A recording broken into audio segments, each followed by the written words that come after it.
जय गौर श्री राधा रमनो विजयते। क्या आप जानते हैं जयपुर में विराजमान श्री गोविंद देव जी का प्राकट्य किन गोस्वामी जी के द्वारा हुआ था? वह श्री चैतन्य महाप्रभु के अति प्रिय गोस्वामी जी कौन थे? इनका नाम था संतोष देव। इनके दो भाई थे। बड़े भाई का नाम था अमर देव और छोटे भाई का नाम था वल्लभ। इनके पिता के धाम पधारने के बाद तीनों भाइयों के पालन पोषण का भार इनके दादाजी पर आ गया। उन्होंने तीनों भाइयों की शिक्षा की उत्तम व्यवस्था की, व्याकरण आदि का पाठ करवाया व नवद्वीप में न्याय आदि शास्त्रों का अध्ययन करवाया। जब वे सभी शास्त्रों में व्युत्पन्न हो गए तो दादाजी ने उन्हें राजकार्य का योग्य बनाने के लिए अरबी और फारसी भाषा की शिक्षा देना आवश्यक समझा। अब तीनों भाई राजकार्य के लिए हर तरह से उपयुक्त थे। उनकी विद्वता और बुद्धिमता की ख्याति चारों ओर फैलने लगी थी। उनकी योग्यता के कारण ही हुसैन शाह की दृष्टि भी उन पर पड़ी। उसने अमर देव और संतोष देव को किसी ऊंचे पद पर नियुक्त कर दिया। दोनों ने अपनी विलक्षणता का परिचय दिया और दोनों की कार्यदक्षता से प्रसन्न हो हुसैन शाह ने अमर देव को साकर मलिक और संतोष को दबीर खास की उपाधि दी। राजकार्य करते समय संतोष और अमर मुसलमानी पोशाक पहनते, मुसलमानी तौर तरीके और अदब कायदे का पालन करते और फारसी भाषा बोलते।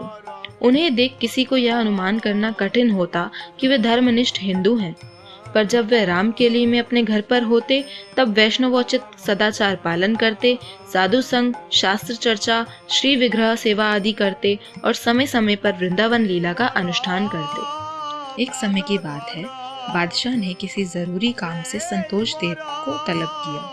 अंधेरी रात में जब घनघोर वर्षा हो रही है, संतोष देव के वाहक राजपथ छोड़ पालकी उधर से ले जा रहे हैं जिधर एक धोबी की झोपड़ी है।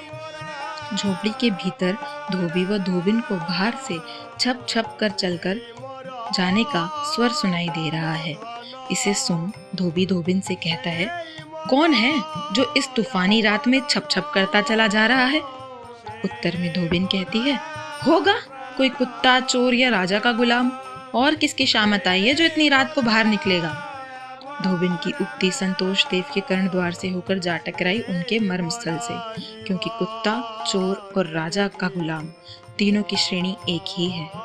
दासत्व की जंजीर से मुक्ति पाने के लिए मैं सारा जीवन छटपटाता रहा हूँ, पर जंजीर तोड़ फेंकने के बजाय उसे और पुष्ट करता चला जा रहा हूँ। विषय, वैभव, मान, सम्मान जितना कुछ अर्जित किया है उससे ही सोने की जंजीर पर पालिश ही तो फिरा है। बस अब होली बादशाह की गुलामी। अब नहीं चाहिए मुझे आत्मा की आंखों को झुलसा देने वाली विषय वैभव की चकाचौंध।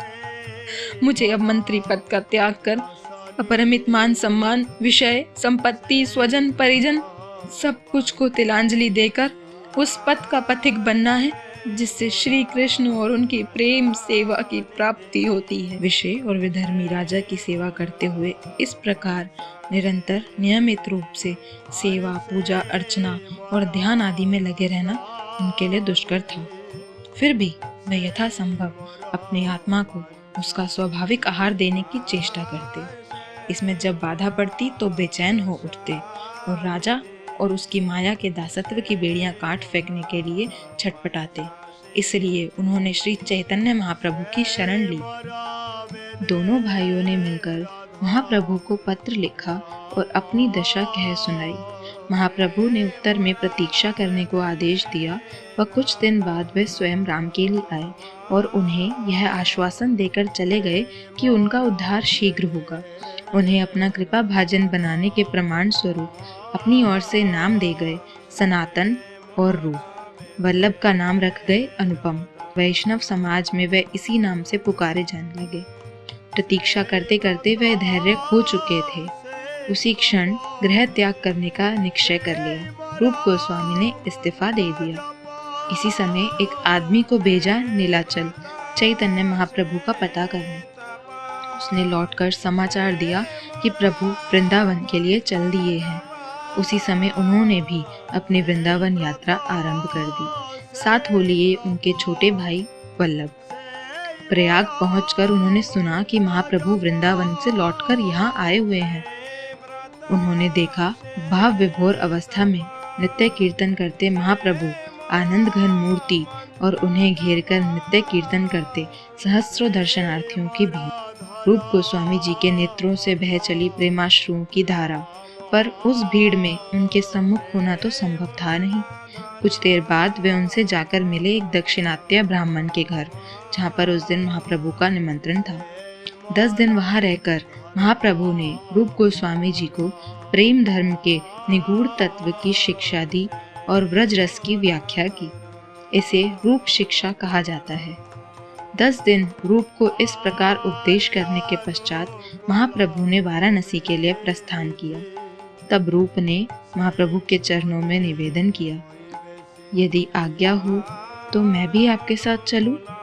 मुझसे आपका विरह सहन ना होगा महाप्रभु। महाप्रभु ने कहा, अभी तो तुम वृंदावन जाओ रूप। वृंदावन से लौटकर गौड़ देश होते हुए नीलाचल में मुझसे मिलना। रूप गोस्वामी के गौड़ देश छोड़ने के पश्चात नवाब हुसैन ने सनातन गोस्वामी को कारागार में कैद किया हुआ था, जिसके चलते इस समय उनकी चिंता का एकमात्र विषय था ज्येष्ठ भ्राता सनातन गोस्वामी की कारागार से मुक्ति। इसीलिए इस चिंता के कारण वे वृंदावन में 1 मास से अधिक न ठहर सके। उनकी खोज खबर लेने के लिए अनुपम के साथ गंगा के किनारे काशी की ओर चल दिए। काशी पहुंचकर उन्हें जब यह संवाद मिला कि सनातन गोस्वामी कारागार से मुक्त हो महाप्रभु मिलन के पश्चात वृंदावन की यात्रा पर हैं, तो वे बड़े धर्म संकट में पड़ गए कि महाप्रभु की आज्ञा अनुसार नीलाचल जाकर उनके दर्शन करें या वृंदावन जाकर सनातन गोस्वामी जी से मिलें। श्री रूप गोस्वामी जी ने नीलाचल जाने का निश्चय किया। महाप्रभु की आज्ञा अनुसार गौड़ पहुंचकर दुर्दैववश अनुपम को गंगा प्राप्ति हो गई। रूप ने महाप्रभु के अति प्रिय यवन पार्षद श्री हरिदास ठाकुर के विषय में सुन रखा था। हरिदास ठाकुर खुद को अब अस्पर्श्य जान नीलाचल में जनसंपर्क से दूर रहकर एक निर्जन स्थान में नित्य 3 लाख नाम जाप करते थे। रूप भी बहुत दिन मुसलमान बादशाह के दरबार में रह चुकने के कारण मलेक स्पर्श दोष से अपने को दूषित मानते थे।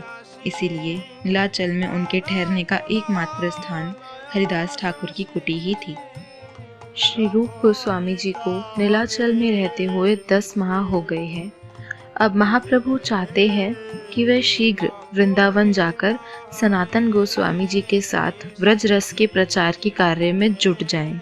इसलिए आज श्री रूप सबका आशीर्वाद ग्रहण कर वृंदावन के लिए प्रस्थान कर रहे हैं। सन 1519 में श्री रूप वृंदावन लौट आए। डोल यात्रा के बाद सनातन गोस्वामी जी को भी महाप्रभु ने वृंदावन जाने की आज्ञा की। बहुत दिन बाद दोनों भाइयों का वृंदावन में मिलन हुआ। कृष्ण भक्ति के प्रचार की महाप्रभु की आज्ञा का पालन करने में वे दोनों तन मन से जुट गए। शास्त्रों में उल्लेख था कि महाराज वज्रनाभ्य निर्मित श्री गोविंद देव जी की वृंदावन में योगपीठ है। रूप गोस्वामी ब्रज के वनों, उपवनों और ग्रामों में घूम घूम कर योगपीठ का अन्वेषण करते। एक दिन वे हताश हो इसी चिंता में यमुना तट पर बैठे थे। मन ही मन हा गोविंद कह इष्ट देव से प्रार्थना करने लगे। उनके नेत्रों से अश्रुधार प्रवाहित होने लगी। अकस्मात एक परम सुंदर ब्रजवासी उधर आ निकला।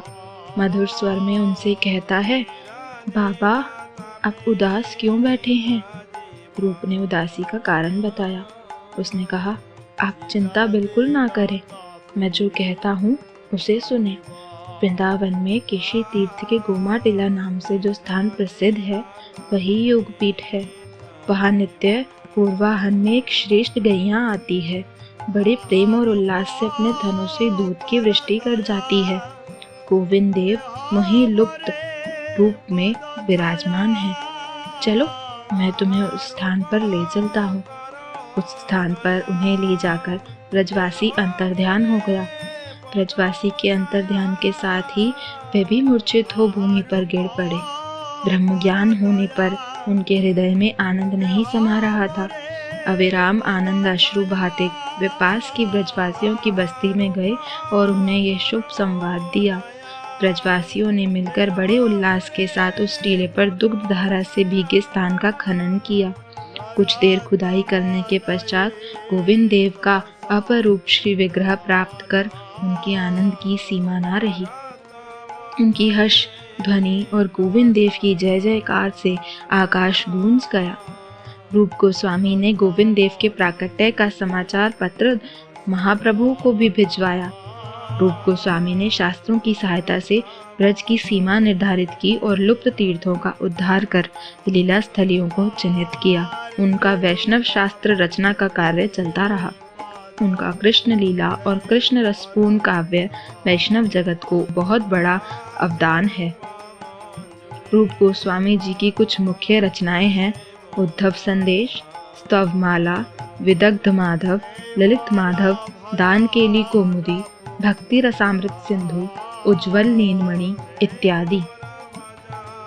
सन 1554 में 90 वर्ष की आयु में ज्येष्ठ भ्राता श्री सनातन गोस्वामी जी का अंतर्ध्यान हुआ।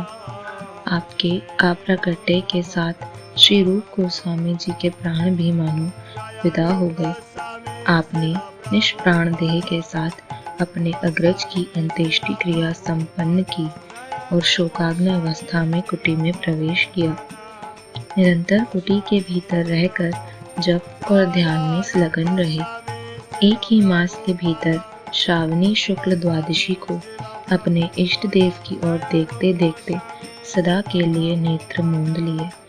जैसे एक साथ दोनों भ्राताओं ने सब ऐश्वर्य त्याग कर एकात्म भाव से वृंदावन वास किया था, वैसे ही एक साथ संसार त्याग कर नित्य वृंदावन में प्रवेश किया। पर आप अपने आदर्श और अवदान हम पतितों के उद्धार के लिए छोड़ गए। वृंदावन में स्थित श्री राधा दामोदर मंदिर के प्रांगण में श्री रूप गोस्वामी जी की समाधि है।